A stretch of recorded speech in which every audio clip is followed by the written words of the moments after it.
Captain America made his debut in the first issue of his own magazine, cover dated March 1941, appearing on newsstands in late 1940.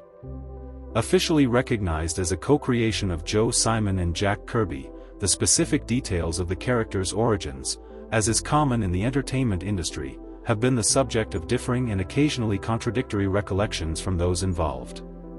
In this episode of Behind the Comic Strip Curtain, we explore and compare various accounts shared by Simon and Kirby over the years.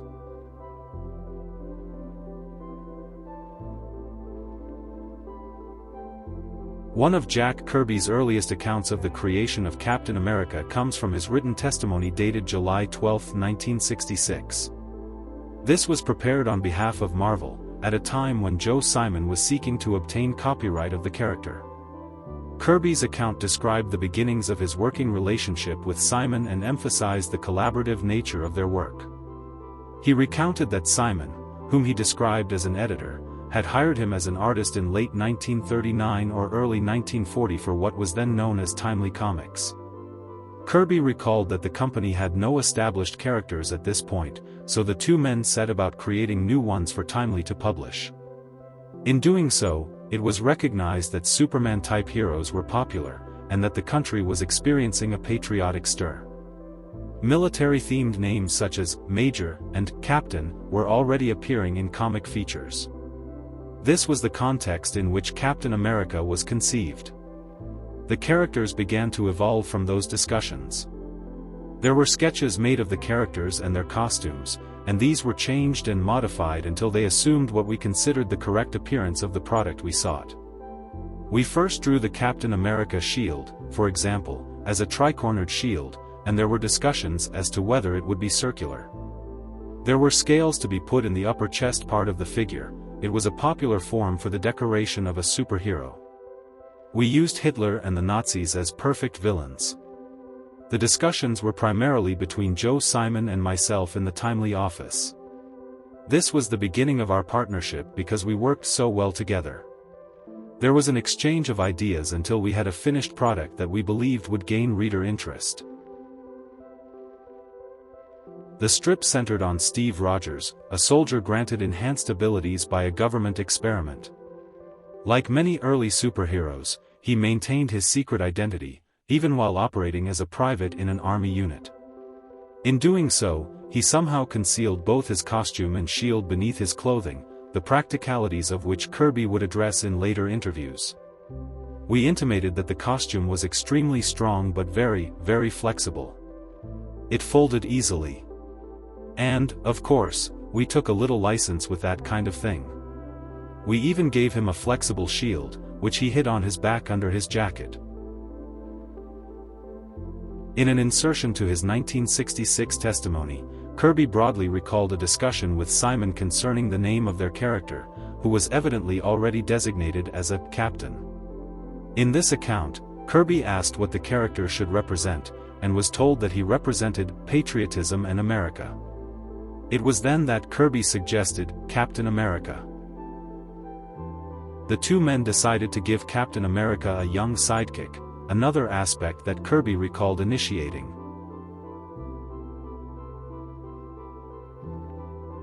Elsewhere, Kirby elaborated on the reason the hero's shield was circular as of the second issue.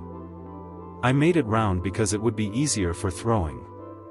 I knew that in some of the sequences, he'd have to throw the shield to get himself out of some tight spots, and a round shield would be a more rational object to devise for that kind of thing. Kirby's 1969 testimony stated that the storylines for Captain America could come from either man, though he framed himself as the main contributor. The general outlines for Captain America we worked out together. There were times when I would come up with a theme that we both thought would make a good story, and I worked it out in its entirety. Joe was more preoccupied with other things as production editor, but sometimes he would suggest a story which I would work out. He was very busy and didn't have time to do any himself. In later years, Kirby's commentaries would emphasize that he had always written his own stories, a narrative that further positioned Simon's role as that of a businessman or editor.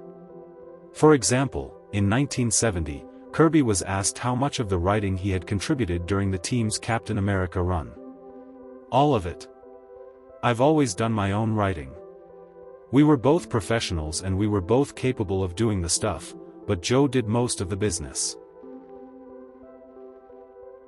I had unique storytelling ability, so although he was quite capable of doing so, he never had to write the stories.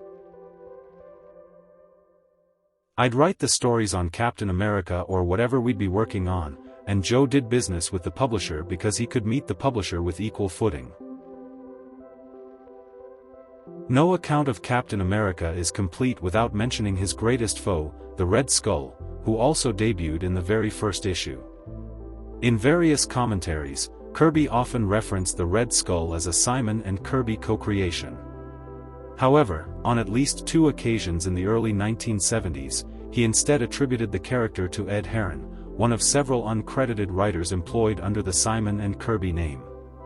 For example, in 1970 Kirby was asked whether he was responsible for the creation of both the Red Skull and another famous comic book villain, Dr. Doom, to which he replied, "No.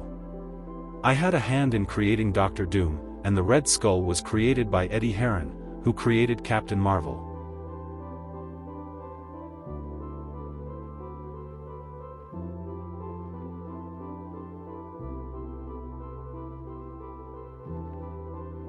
Some of Joe Simon's most detailed accounts concerning the creation of Captain America can be found in his later memoirs, including 2003's The Comic Book Makers.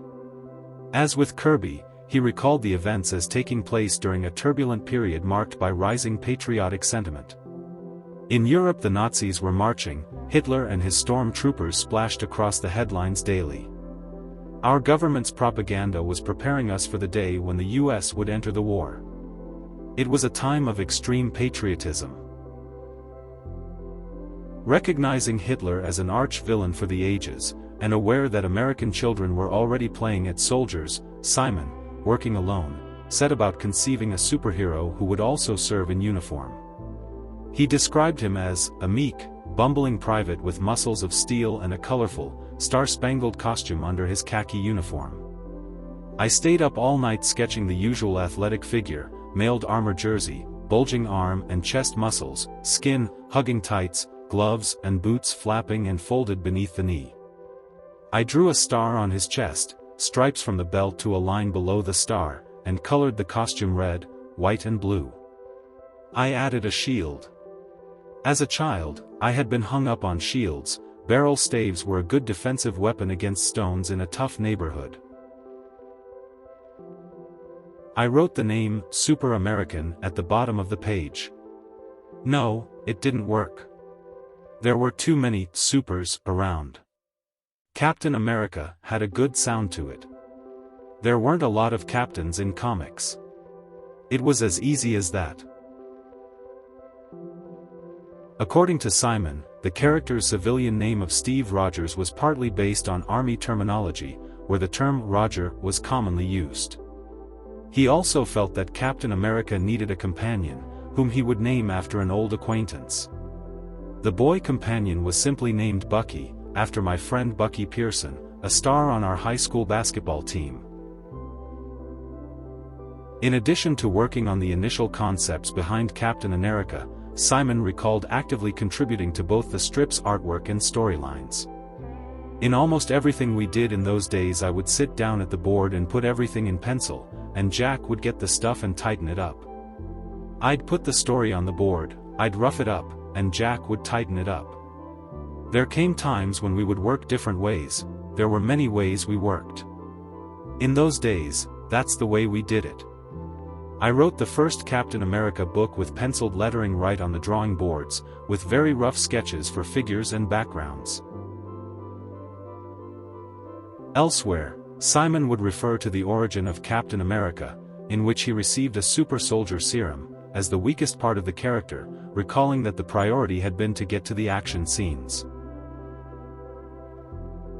In his later years, Simon would be asked directly about the alternative narrative in which Kirby was portrayed as the primary creative force in their relationship. In responding, he specifically dismissed Kirby's broad claims that he'd never worked from others' scripts, attributing them to personal problems Kirby was facing at the time. Although at least some of the conflicting commentary surfaced while both men were still alive, the Simon and Kirby relationship never descended into public acrimony. And Simon, like Kirby, always portrayed their collaborations in a positive light. The public relationship was likely aided by the fact that, despite disagreeing on the details, neither party challenged the fundamental premise that Captain America was a co-creation of the Simon and Kirby team. From Joe Simon's perspective, Kirby fully merited this co-creator status, if only because his contributions were so vital to the character's success. As Simon recalled, publisher Martin Goodman originally intended to assign multiple artists on the first Captain America to get it completed fast, since it seemed possible that Hitler's threat might be ended before the comic even hit the stands. Simon, however, was able to convince him that Kirby, who was eager to do the book, was the best choice. Simon viewed Kirby's unique talents as being responsible for making the character a hit, later stating that, if Kirby hadn't drawn him, he may not have been much of anything. Kirby did his thing, building the muscular anatomy, adding ideas and pepping up the action as only he could. Then he tightened up the penciled drawings, adding detailed backgrounds, faces and figures. Kirby was aided on the book by inkers Al Avison and Al Gabriel, both of whom continued the series after Simon and Kirby departed. With respect to the introduction of Captain America's round shield in the second issue, Simon recalled this being prompted by concerns that the original had made him look too much like another comic book character, the Shield, a patriotic superhero from a rival publisher who had debuted months earlier.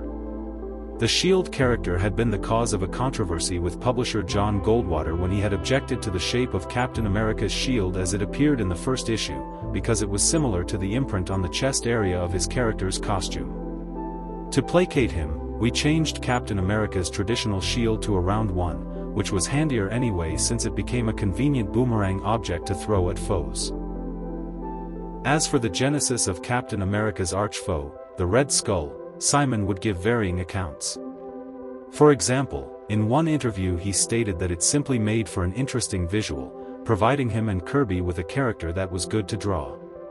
In another, he stated that the concept came to him while looking at a hot fudge sundae and noting that the cherry resembled a red skull. If Simon was involved, it's possible he provided the idea to Ed Herron, whom Jack Kirby credited as the Red Skull's creator. But while both men would confirm in later years that Herron provided work under their name, Herron's death in 1965 left no opportunity for this to be confirmed. Although Captain America remained popular for the remainder of World War II, Simon and Kirby were only involved in the first 10 issues before departing timely in late 1941. As Simon recalled, this was because he and Kirby, upset at not receiving royalties from publisher Martin Goodman, had secretly begun work for a rival publisher. We were supposed to receive 25% of the profits on Captain America. We had an agreement, we did a handshake on it. We didn't get, like, $3 in royalties after the book sold out. Instead of confronting Martin, which we should have done, we contacted Jack Leibovitz at DC Comics. When Simon and Kirby's activities were discovered, the two were called in to the Timely offices. Suddenly, we're surrounded by the brothers and the uncles. It was like they formed a ring around us, and accused us of working for other publishers. I remember Abe Goodman. He says, "Aren't you ashamed of yourself? You're fired." And then one of the other guys says, "But first you have to finish this issue of Captain America."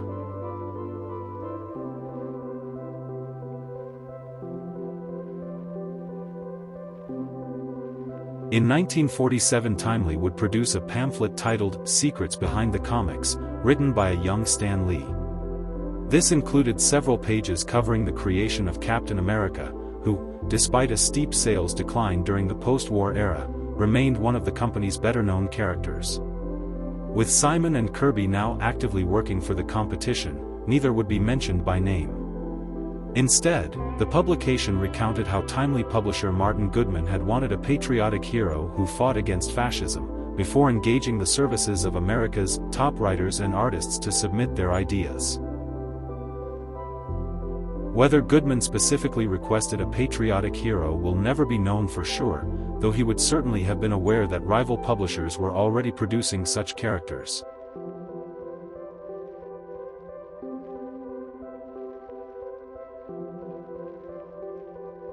Captain America's popularity declined rapidly in the post-war years, as the wartime fervor faded and Americans embraced a new era.